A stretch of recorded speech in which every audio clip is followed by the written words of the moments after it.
Gepleýär Azatlyk radiosu. Eferde maksat Ataýew bilen habarlar gündeligi. Aşgabatda Abaşa bilen Türkmenistanyň arasynda nowatdaky konsultasiýalar geçirilýär. 25-26 oktýabrda Aşgabatda Birleşen Ştatlar bilen Türkmenistanyň arasynda iki taraplaýyn ýyllyk geňeşmeleri geçirilýär. Birleşen Ştatlaryň wekiliýetine Döwlet Departamentiniň orunbasarynyň Merkezi Aziýa we Günorta Aziýa boýunça kömekçisiniň wezipesini ýerine ýetirji Emilia Puma ýol başçylyk edýär. İki ýurdun wekilleriniň arasynda ýyllyk konsultasiýalary geçirmek tejribesi 2009-njy ýylda ýola goýuldy. Bu geňeşmeleriň dowamyny taraplar iki taraplaýyn gatnaşyklary ösdürmek boýunça şeýle-de özara gyzyklanma bildirýän beýleki meseleleri ara alyp maslahatlaşýarlar. Eýsem nowatdaky konsultasiýalarda nämelere garaşmaly? Azatlyk radiosu bilen söhbetdeşlikde Merkezi Aziýa boýunça ekspert Bruce Panier Aşgabatda geçirilýän nowatdaky geňeşmelerden özüniň uly netijelere garaşmaýanlygyny aýtdy. I wouldn't expect a lot, certainly immediately. From this, Men bu duşuşuklardan köp zada garaşmaýaryn. Elbetde gysga wagtyň içinde netijeleri asla garaşyp bolmaz. Şeýle ýygnaklarda resmiler duşuşup ýurtlaryň arasyndaky gatnaşyklary maslahat edýärler diýip Panier aýtdy. Emilia Puma 23 oktýabrda Täjikistana sapar edip duşenmede täjik resmileri bilen duşuşuk geçirdi. Panier'in sözlerine göre şeýle duşuşuklar Birleşen Ştatlaryň regiony çemeleşigi hökmüni bitewlikde ele alınmaly. there could be some opportunities there. I'm sure from the Turkmen side, it's Bu probably duşuşuklarda käbir mümkinçilikler döräp biler. Türkmen tarapy muňa başgaça çemeleşýändir. Olar köp sanly proýekt üçin daşary ýurtlardan hyzmatdaş gözleýär. Daşary ýurtdan goldawçy gözleýär. Şol sebäpden aýratyna dünýädäki uly döwletleriň resmileri gelip görse olar üçin ýagdaýlar göze ýakmyly bolup görünýär. in the future that we can't foresee right now. Mundan ozalky ýyllarda da Amerikaly resmiler türkmen kärdeşleri bilen duşuşuklary geçirip, iki taraplaýyn gatnaşyklary, regional meseleleri we beýlekleri şol sanly adam hukuklaryny ösdürmegi, Türkmenistanyň ykdysady we maliýe goýum şertlerini ösdürmegiň ugurlaryny maksat edipdi. Certainly, I would imagine also from the U.S. side, they're probably talking a little bit about Afghanistan. Şeýle-de Birleşen Ştatlar resmiler duşuşukda Owganystany oňa durnuklygy ornaşdyrmakda Türkmenistanyň oýnap biljek roluny maslahat ederler diýip pikir edýärin. Bular barada aýdylanyna Owganystany has köp elektrik energiýasy bilen üpçün etmek barada gurrun gozgolar. Mümkin Türkmenistan, Owganystan, Pakistan, Hindistan gaz geçirjisi barada da gurrun gozgolar. Ýunaýdyşym ýaly bu duşukdan gysga wagtyň dowamyny netije garaşyp bolmaz diýip Panier beýledi. Birleşen Ştatlaryň wekiliýeti 23 oktýabrda Täjikistana eden saparynyň dowamyny ýurtdaky adam hukuklarynyň ýagdaýy, raýat jemgyýetini we erkin medpuaty ösdürmegiň zerurlygy barada gurrun gozgapdy. Panier'iň pikirine görä Aşgabatda geçirilýän duşuklaryň dowamyny Türkmenistanyň adam hukuklarynyň ýagdaýy baradaky meselelerden hem söz açylar. I'm sure it will. This is something that U.S. officials always raise when Men they anyk aýdyp bilerin bu meseleni gozgarlar. Birleşen Ştatlar resmiler Merkezi Aziýa ýurtlaryna edýän saparlarynyň ählisinde bu meseleni gozgaýarlar. Ýöne munyň ileri tutulýan ugurlardan biri hasaplanýanlygy ýa-da däldigi başga gurrunly Panier aýtdy. Aşgabatda 2018-nji ýylyň iýul aýynda Birleşen Ştatlaryň elçixanasynyň täze binasynyň açylmagyna garaşlýar.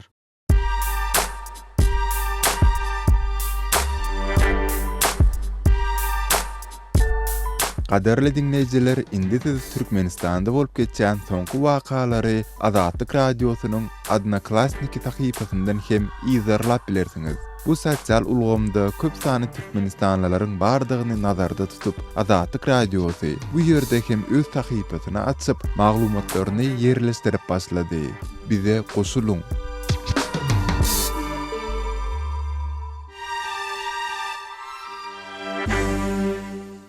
Gepleýär Azatlyk radiosu. Eferde maksat Ataýew bilen habarlar gündeligi. 10 ýyllygy dowam edýär. Türkmenabatdaky dükanlaryň birinde ýüzlerçe adamlyk nowat döredi. Daşoğlu we Lewap welaýatynyň bazarlaryna 10 ýyllygy dowam edýär. Agdalýan regionlaryň bazarlaryna we beýleki sowda nokatlaryna ýerli önümçiligi değişli 10 düýbinden tapdyrmaýar. Türkmenabat şäherine ýerleşýän döwleti değişli azyk dükanlarynyň öňünde çörek we un satyn almak üçin uzy nowatlar dörýär. Bular barada Azatlyk radiosynyň ýurt içindäki habarçysy howpsuzlyk ýagdaýlary sebäpli gizlenlik şertlerine 25 oktýabrda maglumat berdi.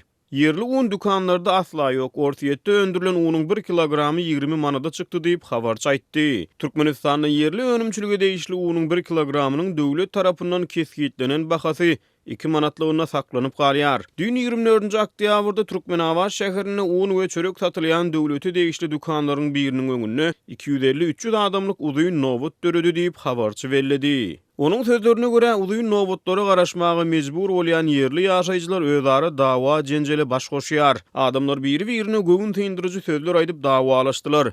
Olary polisiýa güýçleri aralamaly boldy ýöne adamlar şonda da dargamady diýip habarçy dukanyň öňünde dören uzyň nowbatda bolan wakalar barada habar berdi. Türkmenistanyň tertip 2 ýyl bäri azyk önümleriniň hususan un çöregiň gytçylygy barha ýitileşip dowam edýär. 25-nji oktýabrda Azatlyk radiosynyň Aşgabatdaky habarçysy paýtagtyň Tewdan okotlaryna satylýan Gazagystany öndürilen unyň 1 kilogramynyň bahasynyň 8 manat 50 teňe, Orfiýetde öndürilen unyň 1 kilogramynyň bahasynyň 12 manat 50 teňe deňdigini habar berdi. Döwlet emeldarlary ýurtda dowam edýän ykdysady krizisi tasdiklemeýär. Ýöne Azatlyk radiosynyň habarçylary bilen gürrüňdeş bolýan yerli ýaşaýjylar ýurdun bazarlaryna dowam edýän azyk gytçylygyndan şikayet edýärler. Ýurdun regionlaryna yerleşýän döwleti degişli azyk dukanlarynyň öňünde ýüzlerçe adamlyk un çörek nowbatlary döreýär. Oktýabryň başynda Azatlyk radiosyna gelip gowşan videoda Daşuly vilayatynyň etraplarynyň birine yerleşýän döwleti degişli azyk dukanynyň öňünde dören 600-700 adamlyk un çörek nowbaty görkezilýär. Videodan ma'lum bolşuna görä adamlar öz aralaryna polisiýa gulluklarının nowbat gödäwçiligine gatnaşdyrylýanlygy barada gurrun edýär. Türkmenistanyň ýymy tönümleriniň hususan un çöregiň dowam edýän gytçylygy barada beýleki garaşsyz habar serişdeleri hem maglumat berip gelýär. Türkmenistanyň Kronikasy neşri 22-nji oktýabrda ýurdun paýtagtyny azyk önümleriniň değişiklikde tapdyrýanlygyny, ýöne paýtagtdan regionlara ýymy tönümleriniň äkidilmegine polisiýa gulluklarının ruhsat bermeýänligini habar berdi. Häzir paýtagat tarapdan gelýän region nomerli maşinlary polisiýa saklap barlygyny geçirýär. Eger awtomobilden döwlet dukanlaryndan satyn alynan azyk önümler tapylsa, hukuk goraýjylar munyň gadagan edilendigini aýdyp jerime tölenmegini talap edýärler diýip neşir ýazýar. Türkmen prezidenti 12-nji oktýabrda geçiren hökümet maslahatyny ýurtda galla garaşsyzlygynyň gazanylanyny öňe sürüp, döwletiň media serişdelerine gazanylan gaýdylýan ösüşleri wagt etmegi ýene de bir gezek tabşyrdy. Şeýle-de ol ministrleri kabinetiniň soňky mejlisleriniň birine ýokary okuw jaýlarynyň rektorlaryna ýurtda durmuşyň hilini gowlandyrmak boýunça teklip taýýarlamagy tabşyrdy. Türkmenistanyň ykdysady krizisiň barha ýitileşmegi bilen ýurdun köpçülikleýin media serişdelerine döwlet siýasatynyň wagty ýergiderli tekrarlanýar. Öz evitingizde bolýan wakalar barada azatlyga maglumat bermek isleseňiz, biziň kontakty hasabymyza ýazyň. Bizi gözlegi bölümine azat habar ýazyp tapyp bilersiňiz. Siz suratlaryňyzy we videolaryňyzy hem ýollap bilersiňiz. Azatlyk siziň şahsiýetinizi gizlinlikde saklar. Siz bolan wakalar barada maglumat beriň, biz hem habar bereriz. Gepleýär Azatlyk radiosy. Habarlar günlük gepleşigimizi men Sähra dowam etdirýärin. Şu günler Aşgabatyň köp gatly jaýlarynda gaz ölçeýji enjamlary köpçülikleýin oturtmak çäresi güýçli depkinde dowam edýär. Bu çäre bilen baglanyşykly ýaşaýjylaryň gazy ençime sagatlap käte tutuşun kesilýär. Türkmenistanda bolup geçen wakalara ýakyndan synedýän Aşgabatly synçy Amanmurat Bugaýew bu çäreniň Aşgabat gaz edarasynyň işgärleri we kevşirleýjiler brigadasy tarapyndan Aşgabatyň Parahat etrapçasyndaky döwlet we hususy ýetçilikdäki jaýlarda alınıp barilýandygyny aýdýar. Orta Azap bilen bir her mikroyonunu 2-3 tane brigada işleýär. Edirsuat Mir 2 drop 1 mikroyonunun 20-nji zaýynyna gaz ölçeýji gurallary oturtmagy işi dowam edýär. Diýip synçy Bugaýew gurrun berdi. Şeýle dol gaz ölçeýji gurallary oturýan kevşirleýjileriň geçen asyryň 50-nji 60-njy ýyllarynda ulanylan gurallardan peýdalanýandygyny aýdyp, munyň kevşirleýiş işleriniň uzaga çekmegine, şeýle-de ýaşaýjylaryň öýlerindäki gazyň uzak wagtlap kesilmegine getirýändigini hem sözüniň üstüne goşdy. Galyberse de gazyň kesiljekdigi barada ýaşaýjylara öňünden hiç ýyly duýduruş berilmeýär. Dokuwatly jaýlarda da 36 kwartira ýerleşýän gizelgäniň kini 2 gün, 54 kwartiralyny 3 gün. Ine şu ýerden kesýärler, aşamary işlerini tamamlap giderlerine de gaz asyp gidýärler. Diýip Bugaýew gurrun berdi. Mundan başga synçy ýaşaýjylardan gaz ölçeýji guralyň bahasyny Aşgabat gaz edarasynyň işgärleriniň alýandygyny we olaryň umumy tölegin 212 manat bolandygy barada ýuridik kwitansiýa ýazyp berýändigini aýdýar. Ýöne bu tölegden başga da kevşirleýjiler brigadasy hiç ýyly kwitansiýa ýazyp bermeden her ýaşaýjydan 50 manat pul alýar. O olur özlerinin rahmet hukmuna delile getirýärler ýöne. Şolar bilen bile gelen Aşgabat Gaz Edarasynyň işlerine eýsem bulara rahmet hakyny Aşgabat Gaz Edarasy tölänik mi diýsen. Olam men şeýleýärdi bilemok, belki töleýändir, bize olatlar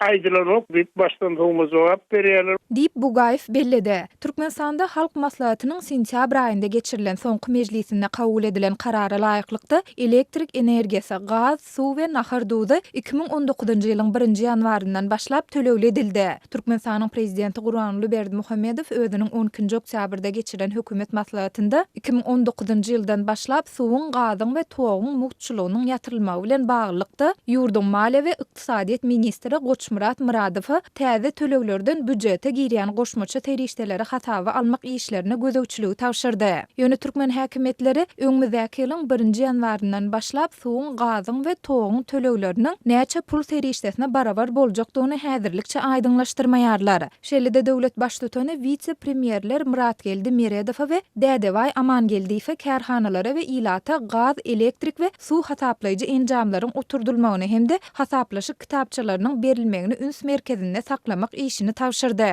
Prezidentiň bu çäreleriň ählisine gözegçilik etmegi işlerini İçeri işler ministri İskender Müllikow tawşyrmagynyň ýa-da regionlarda vilayet gazyň işgärleri yerli polisiýanyň gullukçylary bilen bilelikde hojalyklara aýlanyp ilatyň ölçeji gurallaryny barlap başladylar. Täze hasaplayjy enjamlary bilen bagly vilayetlerde hojalyklara aýlanýan döwlet işgärleri bergili hojalyklaryň şu aýyň soňuna çenli odalyk bergilerini üzlüşmeklerini we egerde öýlerde gaz ölçeji gurallar oturdulan bolsa olaryň täzelenilmegini talap edýärler diýip Azatlygyň dürli vilayetlerdäki habarçylary 16-njy oktýabrda habar beripdi. Gepleýär Azatlyk radiosy. Habarlar günnälik gepleşigimizi men Sahra dowam etdirýärin.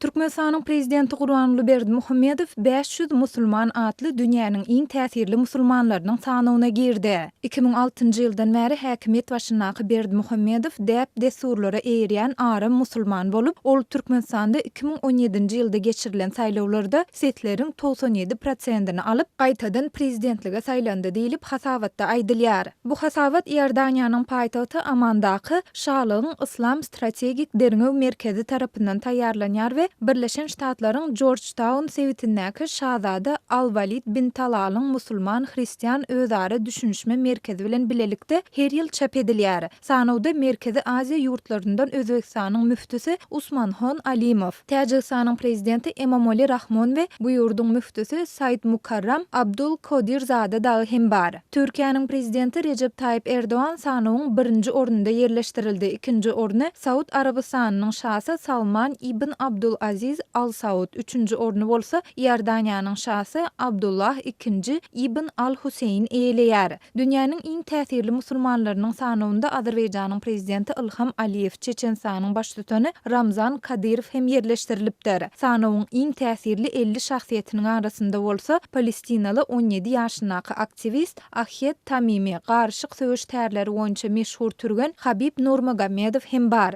Dünýäde din azatlygyna gözegçilik edýän halkara guramalarynyň ýaýradýan ýyllyk hasawatlarynda Türkmenistanda hökümetiň ähli garaşsy dini hereketlere şüpheli garaýandygy we dinçilere ýurdun içinde hem daşynda bir gözegçilik edýändigi bellenýär. Türkmenistanda namaz okuyanlara ýa-da saqqal goýberýänlere basyş edilýändigi, şeýle-de türkmen häkimetleriniň ýurdun ýaragly güýçleriniň hatarynda gulluk edýän şahsy düzüme dini ibadetlary berjä etmediligi tawşyrýandygy barada Azatlyk radiosyna ýygyderli maglumat gowuşýar. 20-nji sentýabrda Azatlygyň habarçysy Daşowuz vilayatynyň çäginde ýerleşýän Serhet birikmeleriniň käbir gullukçylarynyň namaz okuyandyklary üçin işinden boşadylandygyny habar berdi. Iyul aýynda Türkiýeden ýurda dolanan bir türkmensanly özüniň Aşgabatyň aeroportunda soragy çekilendigini hemde häkimetleriň onuň telefonundaky namaz okap düşen suratlaryna esaslanyp oňa terrorçylyk aýplamasyny atandygyny Azatlyga anonim ýagdaýda habar beripdi. Türkmenistanyň hökümeti halkara ýygnaklarda bu gürrüňleri inkar hemde reddedip çykyş edýär. Din azatlygynyň ýurdun konstitusiýasynda kepillendirilýändigini aýdýar.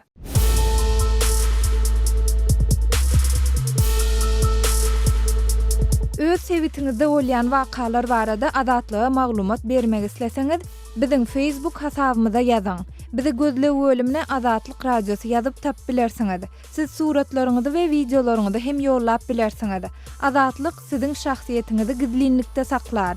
Siz bolan wakalar barada maglumat beriň, biz hem habar bereriz. Gepleýär Azatlyk radiosu. Habarlar gündeligimizi men Gödel Hudaýberdi we dowam etdirýärin. Türkmenistanyň paxta ýygym ýönümçiliginde mejburi däkmediň ulanylmagy barada maglumat toplamak bilen meşgul olan aktivist Gaspar Matalayewy boşatmak boýunça alınıp barýan halkara tagallalaryna dünýäniň iri guramalarynyň ýene biri profsoýuzlaryň halkara konfederasiýasy goşuldy.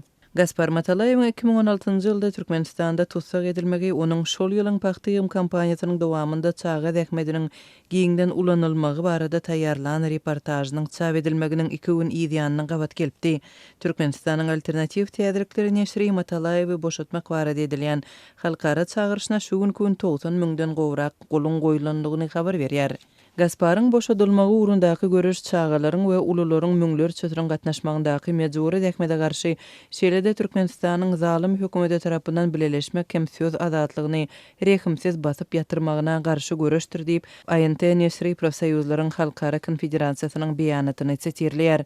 2017-nji ýylyň aprel aýynda häzirki zaman gulçylygyň görnüşlerine garşy iş alyp barýan Freedom United guramasy Türkmen hökümetinden aktivist Gaspar Matalayewy boşatmak boýunça halkara kampaniýasynyň çäginde petisiýa çap etdi. Bu çağırışda ony galp aýyplamalary boýnuna alyp galplyga baş goşanlygy barada öz-özüni günälemäge mejbur etmek üçin elektrik togy bilen gynamalara tedbir edilenligi aýdylýar. Şeýlede maglumatda onuň boşadylmagyny sorap ençemegedek ýazan arzalarynyň ret edilenligi bellenýär. Adam hukuklaryny goraýjy halkara guramalary Gaspar Matalayewyň tutsaklygyny syýasy matlaply hatap edýärler we onuň paş eden maglumatlarynyň Türkmen hökümetiniň ýyllar boýy paxta ýygyma onlarça müň raýaty mejburi çekmek we olara jazalandyrmak haýbaty bilen paxta ýygdyrmak hereketlerine ünsü çekmäge ýardam berenligi aýdylýar. Birleşen Milletler Guramasynyň Adam hukuklary boýunça komiteti Gaspar Matalayewyň tutsaklygyny edenetdilikli adlandyrdy we Türkmenistandan Gaspar Matalayew ýaly paxta ýygymda mejburi däkmediň ulanylşyny hatap almak boýunça iş alyp barýanlara zorluk görkezmegi, gynamaları we tutuklary bet etmegi talap etdi. Aktivistiň tutsak edilmeginiň adam hukuklary boýunça ähli umumy deklarasiýanyň 6 maddasynyň we raýat hem syýasy azatlykları baradaky halkara ulalaşygynyň 4 maddasynyň bozulandygy aýdyldy. Şeýlede Birleşen Milletler Guramasy Türkmenistandan onuň tutsak edilişini doly we gararsyz derňemegi talap etdi. Birleşen Ştatlaryň Döwlet Departamentiniň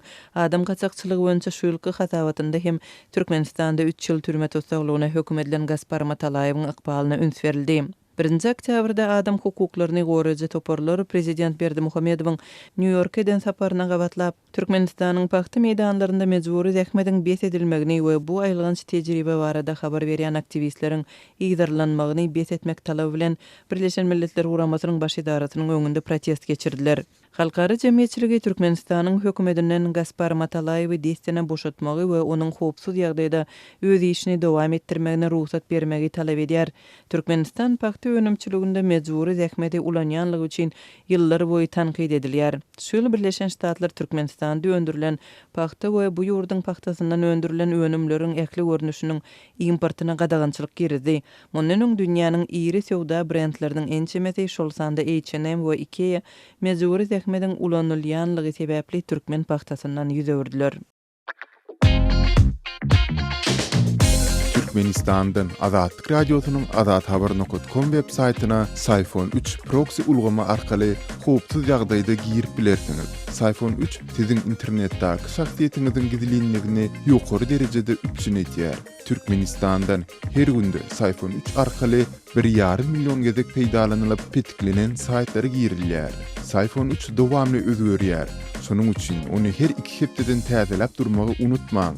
Azatlyk radiosyny Sayfon 3 bilen howpsuz ýagdaýda ýygyrlan. Gepleýär Azatlyk radiosu. Habarlar gündeligi gepleşigini men Merdan Tarif dowam etdirýärin.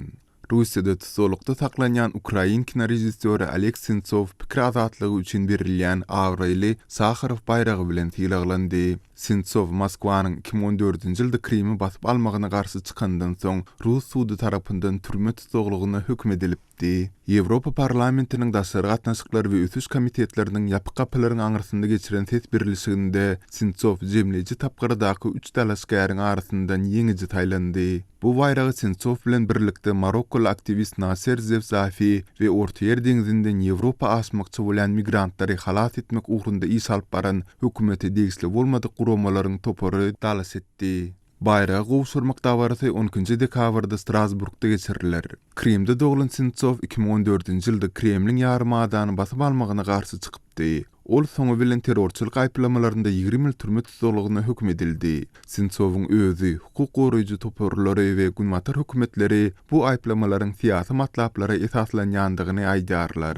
Sintsov häzir Russiýanyň uzak demir azygyndaky Yamala-Nenets regionundaky türmede saklanýar. Ol 14-nji maýda Rus türmelerinde özüniň syýasy tutsaglary diýip häsiýetlendiren 64 Ukraina raýatynyň azat edilmegini talap edip aslyga başlapdy. Ol türme resmiýetleri tarapyndan zor bilen nahar iýdirilmeginiň öňüni almak üçin 6-njy oktýabrda aslygyny besetmeli bolandygyny aýtdy. Sintsowa berilen bayrak Sowet fizigi we dissidenti Andrey Sakharowyň hormatyna Ýewropa parlamenti tarapyndan 1988-nji ýylda esaslandyrylypdy. Ol adam hukuklaryny we esasy azatlyklary goraýan şahsiýetlere we guramalara berilýär. Gepler Azatlyk Radiosu. Efirde habarlar gündeligi bilen men Şaýmerdan Olumrady Kabuldan. Demirgazyk Awganystanyň Faryab welaýatynyň 14 etrafynda da jeňçiler hereket edýär. Etraplaryň häkimlikleriniň binalary döwletiň ýeçiligindedir. Welaýatyň käýerinde Awgan güýçleriniň harby bazasy bar. Oňa da jeňçiler izigiderli hüjum edýär. Arbeki atly ýarym resmi yerli ýaraglaryň komandiri Abdulhakim komandanyň Azatlyk radiosuna aýtmagyna görä, jeňçiler türkmenowlaryny da hüjum edipdir. Iki maşgalanyň iki çagasy Guraýşda helak bolupdyr. İkisi ýaralanypdyr. Uruslarda batlaşın, bunu urus oldu. Bundan Kariyamına Guraýşa hawan düştü. İki doğanın oğlu batı, birinden bir kıydı. 10 ýaşar gyýdy, şehit boldy. Döwletabad etrafynda uruş boldy. Guraýş obasyna jeňçiler tarapyndan atylan hawan oklary gelip düşdi. Guraýş we Çarşan atly obalarda müňlerçe türkmen maşgalalary ýaşaýarlar. Türkmenler kyn ýagdaýlary başdan geçirýärler diýip Abdulhakim komandan aýdýar. Jeňçiler şaýollara da wähem salýar. Ýol ugurunda ýerleşen Awgan güýçleriniň harby postlaryna hüjum edýär. Abdulhakim komandiriň aýdyşyça Bazargala atly ýerde uruş bolupdyr. Jeňçiler Awgan güýçleriniň harby bazasyna hüjum edipdir. Başka iksat qalan ýoksa biz qalan mı? Balyk komandan salmasy bizde. Şirintegap atly etrapda günde uruş bar. Etrabyň häkimliginiň binasy we polisiýa idarasynyň binasy hökümetiň elinde galýar. Obalaryň hemmesine jeňçiler ýeçilik edýär. Şu gün bolan uruşda 13 sany Taliban söwüşçisi öldü. Uruşda Awgan güýçlerine de ziýan ýetdi diýip komandir Abdulhakim belledi. Faryab welaýatynda umumyň dünýäli türkmenler we özbekler gowçun bolup ýaşaýarlar. Türkmen obalarynyň hem belli bölegi jeňçileriň kontrolüne geçti. Paytaxt Meymene şäheriniň golanynda da jeňçilerin yerleşendigini Abdulhakim komandan aýtdy. Etraplaryň hemmesinde Talibanlaryň bardygyny komandir ma'lum etdi. Meymene barınca ulsualy icma bazar diýe olum garam golyň we şäher galan 6 bölegi ýysyp bir serbendu ketdi 6 bölegi hemmese Taliban elinde. Faryab welaýaty Türkmenistan bilen çäkleşýär. Türkmenistan bilen Awganystanyň arasynda ýüzlerçe kilometre uzap gidýän serhet bar.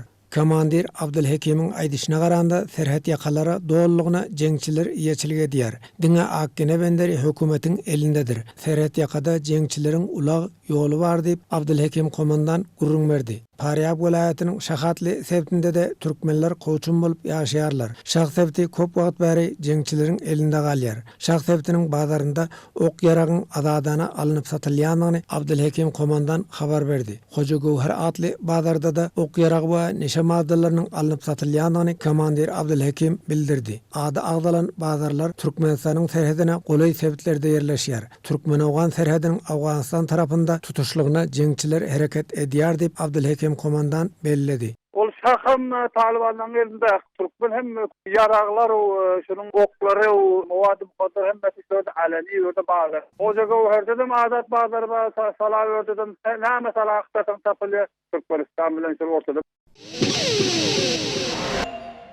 Qadirli dinleyijiler, şunuň bilen habarlar gündeligi gepleşigimizi geçirip guturýarys. Azatlyk radiosynyň tolkunlarynda galyň.